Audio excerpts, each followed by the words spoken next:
Gunnison River in the bottom of the Black Canyon and Black Canyon of the Gunnison National Park. I'm going to vlog what the Warner route looks like on the way up. So the river looks like this, and there's some shade at the bottom. Next up, we'll be walking through scree, which is a bunch of rocks like this.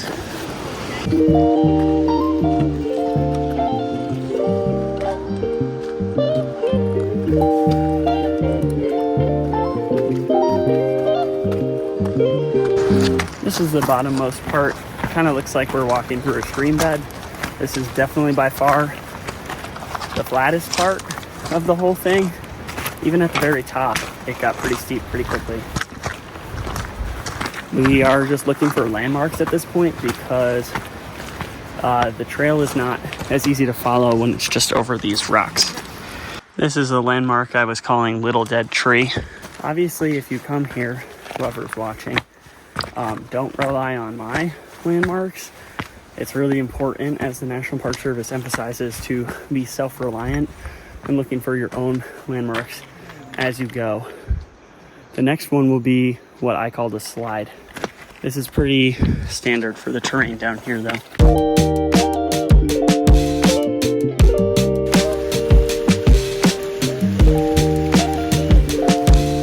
That's a neat little string that we found.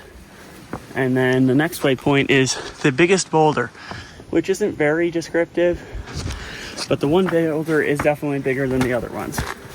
You can see that the trail has gotten much more steep. We have to use our hands now sometimes. And after we reach Big Boulder, it should become a little bit more dirt, but this is a fun part of the trail. So you can see the river there, but it's kind of brutal because it's less in the sun, or it's more in the sun. The other parts are less.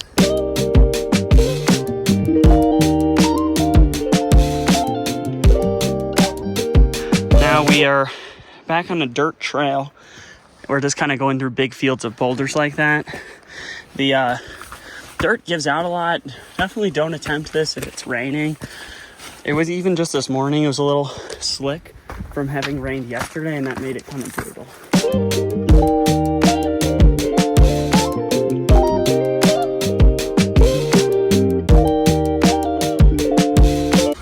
It's turned into a lot of rock climbing, as expected. Scrambling, as they say. Yeah, we're pretty sure we're still on the trail. Yeah, feels right. Yeah, but did some cool boulders. yes, if you like rock climbing, this is the trail for you. It's all uphill from here. Gloves. Gloves are a good thing to have here. Sarah found that on the internet somewhere, and it's been pretty helpful.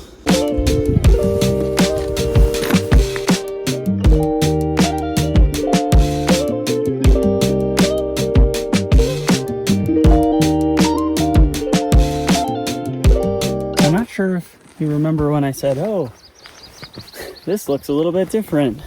Well, it's definitely because we missed our turn, and we know we have to go vaguely this direction. So that's the direction we're going. So I guess this has kind of turned into like a cautionary tale of sorts. Yeah, a cautionary trail, nice. And bring your breadcrumbs, also very funny, Nathan. So yeah, updates to follow, but we're going that way. We came around this corner and Ben recognized wiping out here, so we're so back. We're back on the trail. So back. So back. Exit interview to follow, but yeah, so the trail's more manageable now, honestly, and a little bit more in the shade.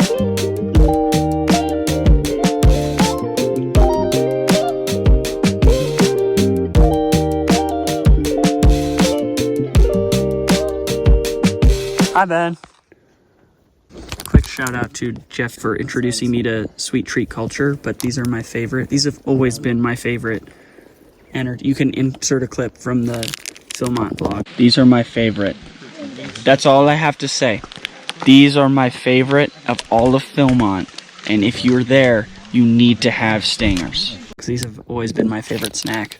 I literally ate them before I could vlog about them. Going up from here. Ben's having my second favorite Philmont snack, blueberry Cliff Bars. And I'm having his third favorite, water. Yeah, sure. You have anything to say, Nathan? No, I made a face when you were doing that. Yeah.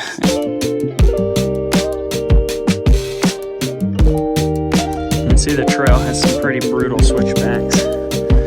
Some of us, okay, well, at least Sarah and I were talking about the Grand Canyon and Bright Angel Trail.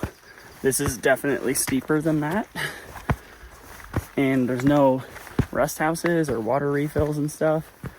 So it is definitely one of the hardest hikes I've ever done in a national park. We're at the phase of the trail that it called the steep dirt switchbacks. We estimate we're probably within an hour and a half, maybe even less.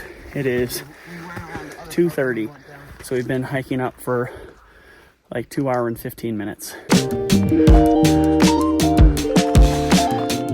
We came around this bend, and sure enough, we got Montrose right there in a farm. So that's a really good sign. We know we have to go all the way up to the top of that, but I thought last time I should have estimated like an hour instead of an hour and a half. That was like 5 minutes ago. I think we might be done in 20 minutes. So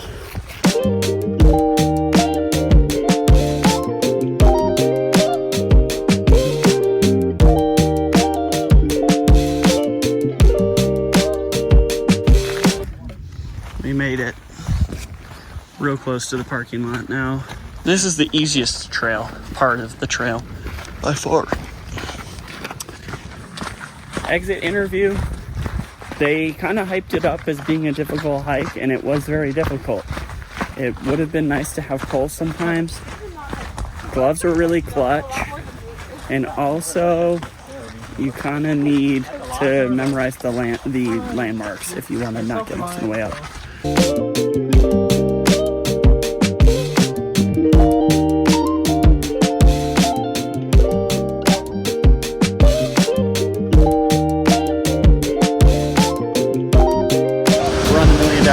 This feels like Switzerland. Sorry that I didn't really take a good outro before, but hopefully that was a vaguely interesting recount of the Black Canyon, the Gunnison Warner route. Thanks for watching.